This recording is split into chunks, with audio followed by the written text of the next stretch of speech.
Me 23, living with my parents like a true basement dweller. Decide to try dating apps because mom keeps asking when she'll get grandkids.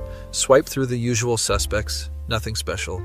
Then I see her profile, Emma, 22, loves anime and cats. Her bio says looking for someone to watch Demon Slayer with. Instant swipe right, because I'm a man of culture. We match within 2 minutes.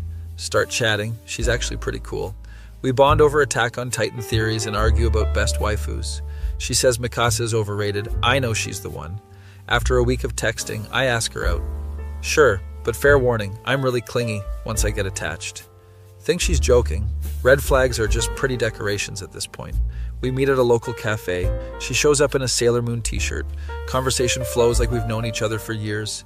She's genuinely funny, laughs at my terrible puns.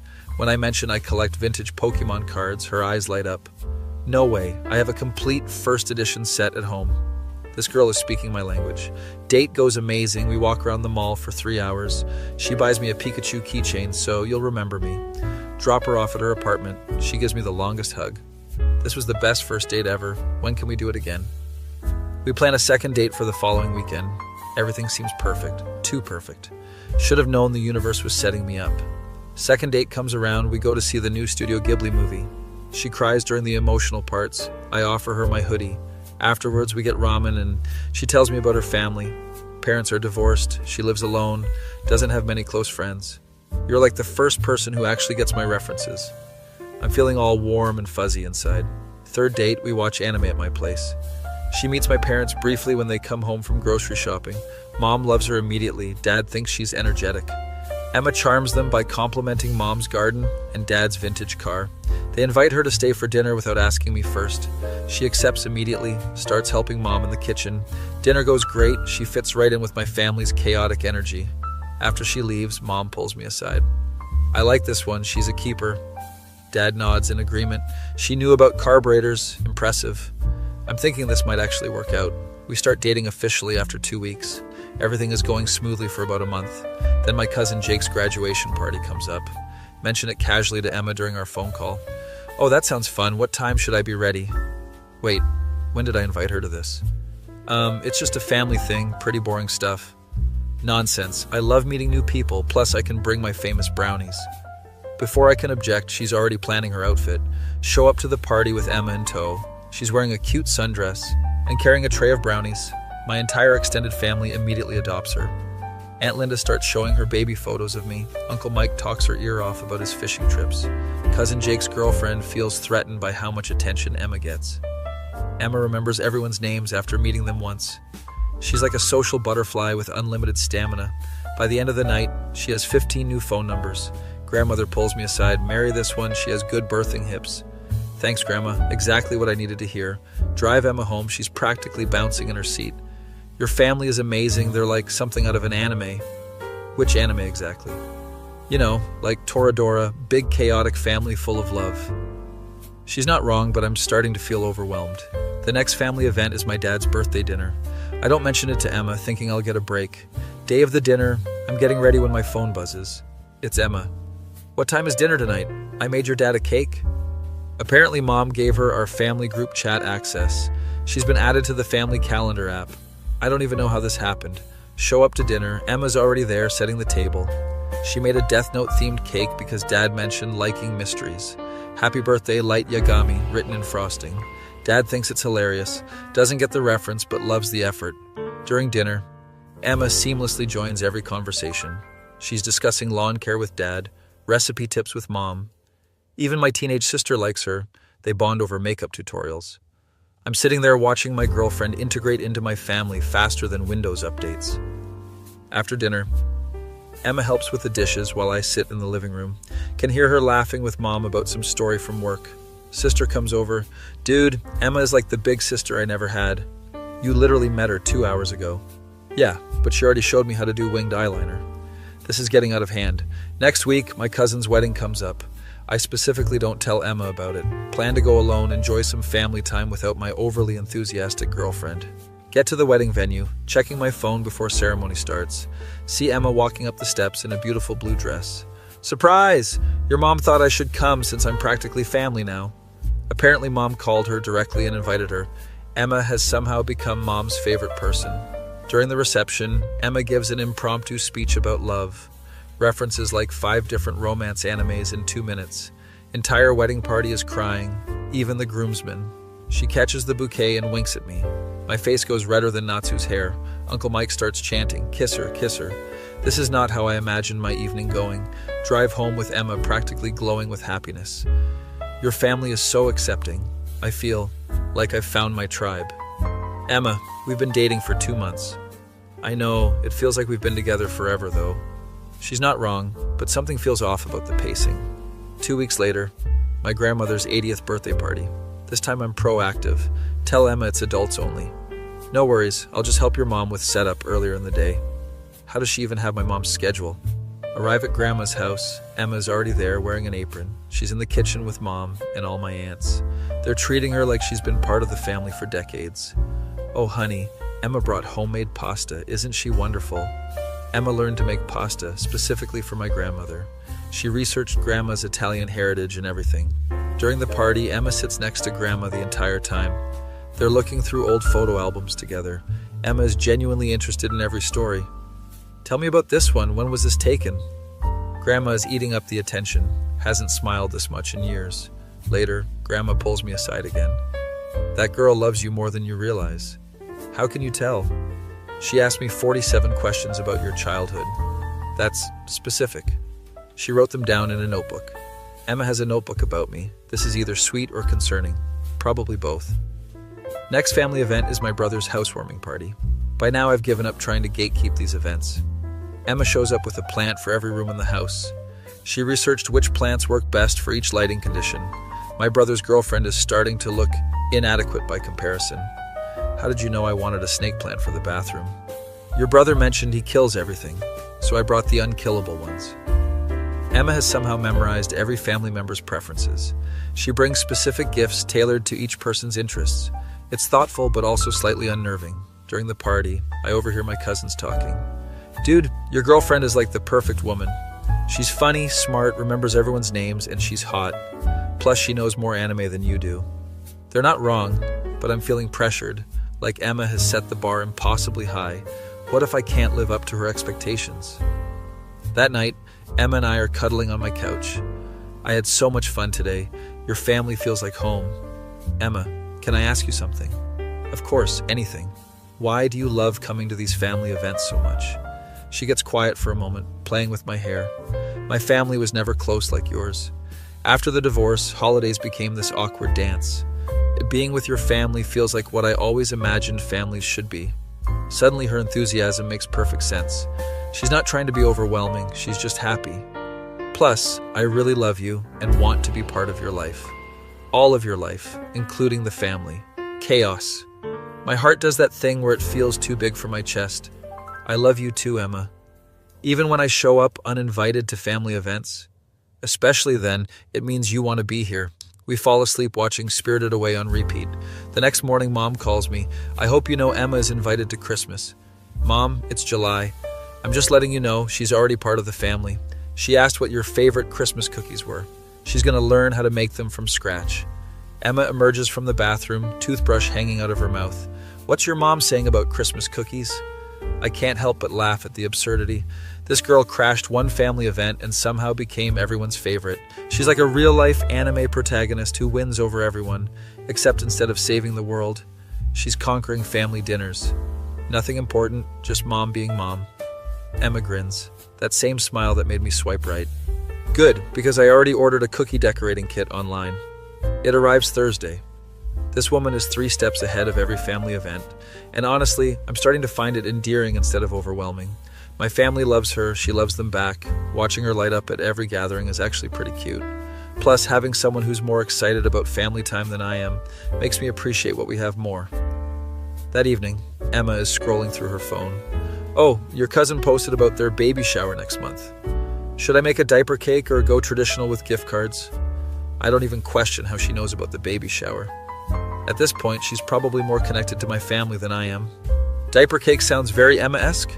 Perfect. I'll watch some YouTube tutorials tonight. She's already adding it to her calendar, which somehow syncs with my mom's calendar. Technology has enabled Emma's family event infiltration. 6 months later, we're at yet another cousin's birthday party. Emma shows up with homemade cupcakes and party games. She's wearing a shirt that says Professional Party Crasher, bought it specifically for family events. My little cousins mob her the moment she walks in. Emma, did you bring the Pokemon cards? Of course, plus I have new holographic ones to show you. She's become the cool older sister to all my younger relatives. Aunt Linda approaches me during the party. You better marry that girl before someone else's family steals her. She's already more invested in our family than my ex-wife ever was. Harsh, but probably accurate. Emma catches me staring at her from across the room.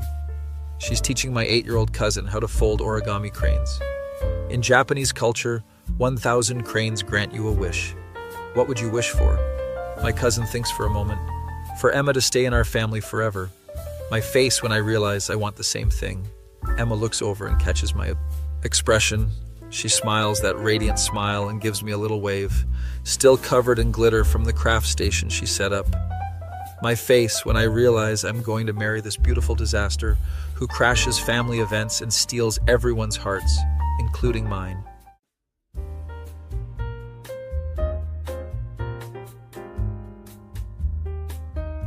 Me 26, apartment maintenance guy for a rundown complex.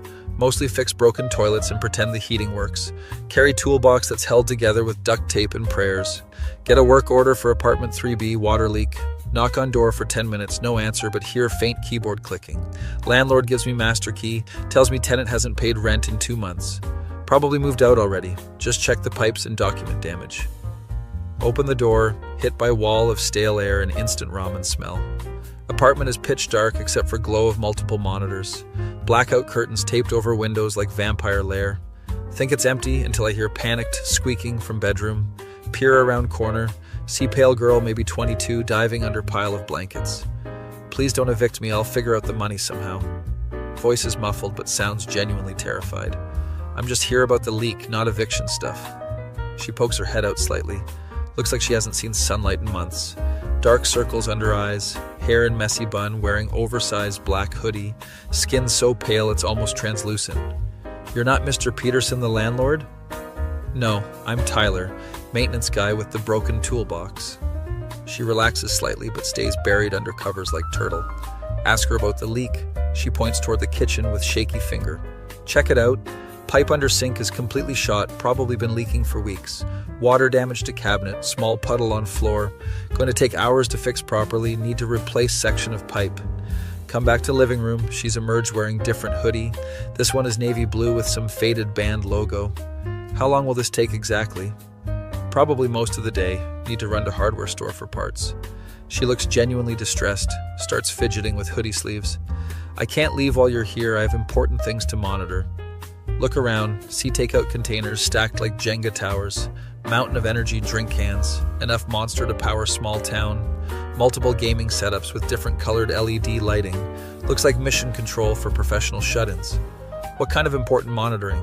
She gets defensive immediately, puffs up like angry cat.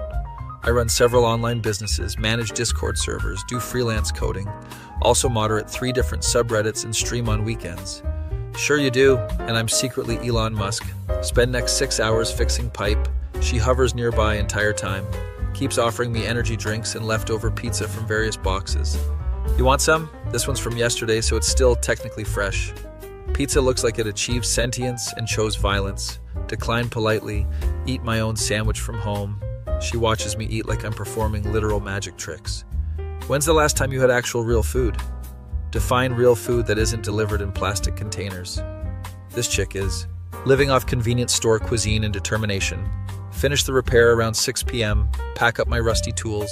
She follows me to door looking anxious, wringing hands. Thanks for fixing it, I guess I'll see you never again. Something about her tone makes me pause at doorway. Sounds like kids saying goodbye to only friend. You gonna be okay? Rent situation and all? Her face crumples slightly, tries to hide it. Yeah, totally fine. I always figure things out somehow. She's clearly not fine, but not my problem, technically. Leave feeling weirdly guilty about abandoning wounded animal. Next morning, get another work order for 3B. Heater making strange mechanical noises, tenant concerned. Show up, she answers door immediately, like she was waiting, wearing different hoodie again. This one has cartoon cat. Oh good, you came back? The heater sounds like dying whale having seizure. Check the heater, running perfectly normal. Sounds fine to me, just normal operational humming. Maybe it only does it at night when everything's quiet. Suspicious, but whatever. Log it as resolved anyway. 2 days later, another work order for 3B. Electrical outlet sparking dangerously, fire hazard possible. Check all outlets with voltage tester, working perfectly. Maybe it was just that one time yesterday.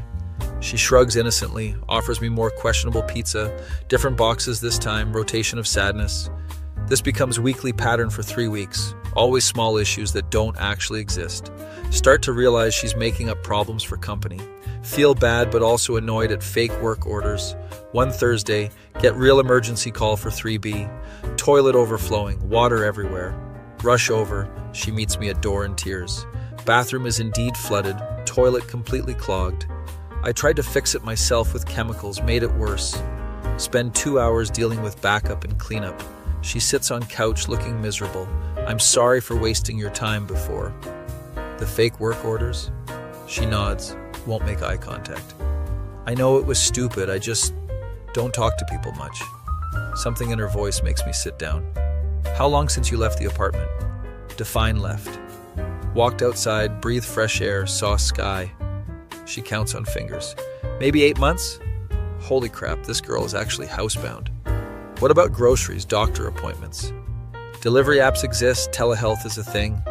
She's got the modern hermit lifestyle down to science. Don't you get lonely? She looks at me like I asked if water is wet. That's why I called you so much. Feels like punch to gut. This girl is actually desperate for human contact. Look, Chloe, it's actually Riley. Riley, you can't keep living like this. Why not? I make decent money online, pay my bills mostly. What about your health, mental state, basic human needs? I have vitamin D supplements and antidepressants. She says it like that solves. Is everything. Start coming by after work sometimes, not for repairs. Bring actual food, make sure she's eating something besides cardboard pizza.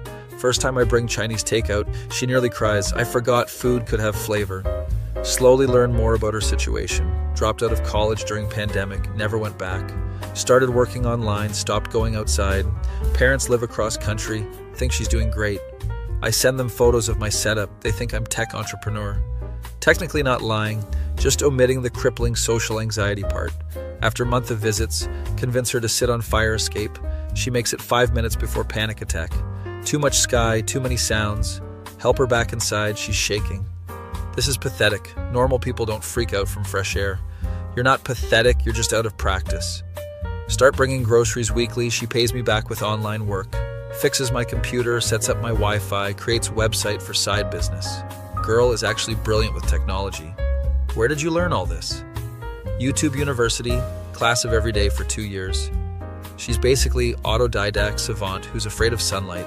One evening, find her crying over laptop. What's wrong? Landlord wants me out, found someone who pays full rent. My heart sinks, she'll be homeless. What are your options? Maybe live in my car if I had car or license. She doesn't even have driver's license. What about family? Can't let them know I'm like this, they'd worry. Or try to fix her, which she's clearly not ready for. Impulsively offer something completely insane. You could crash on my couch until you figure things out. Immediately regret opening my mouth.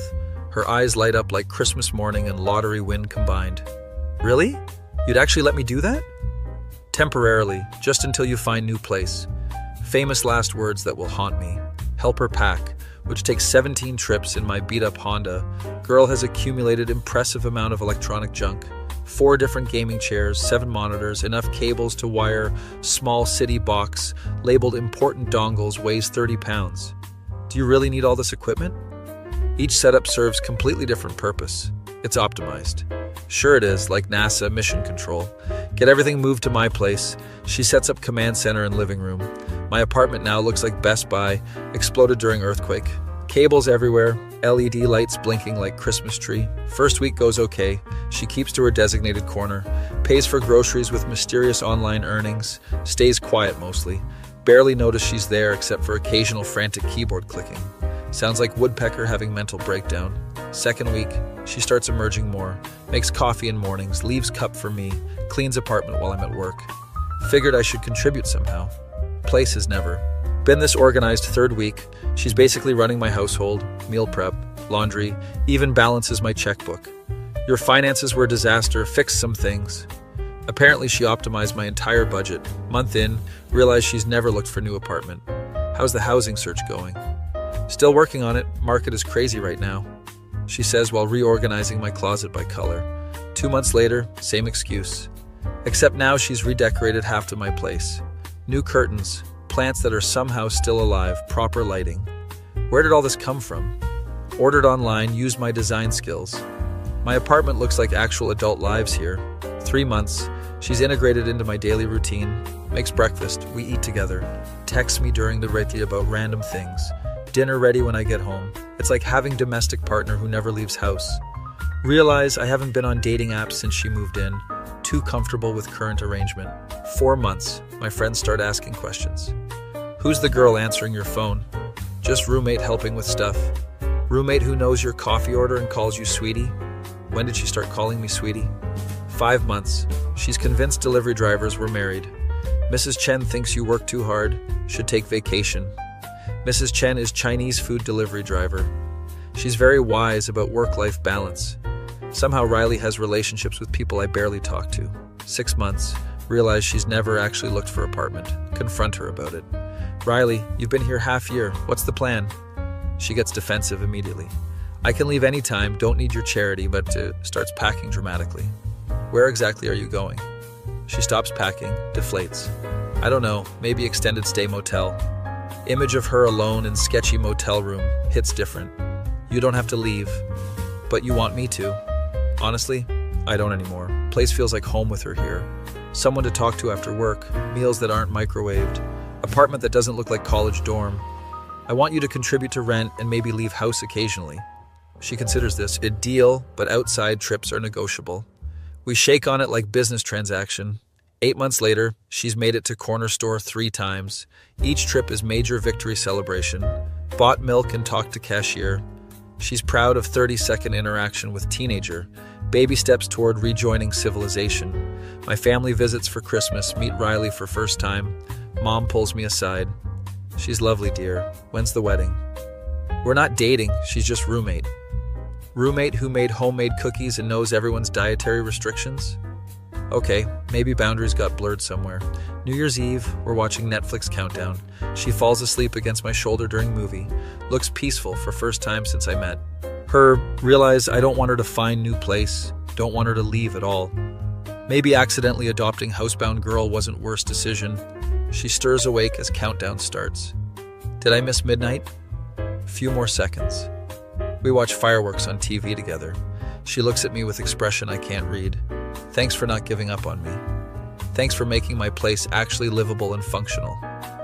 As clock strikes midnight, she kisses my cheek softly. Happy New Year, Tyler.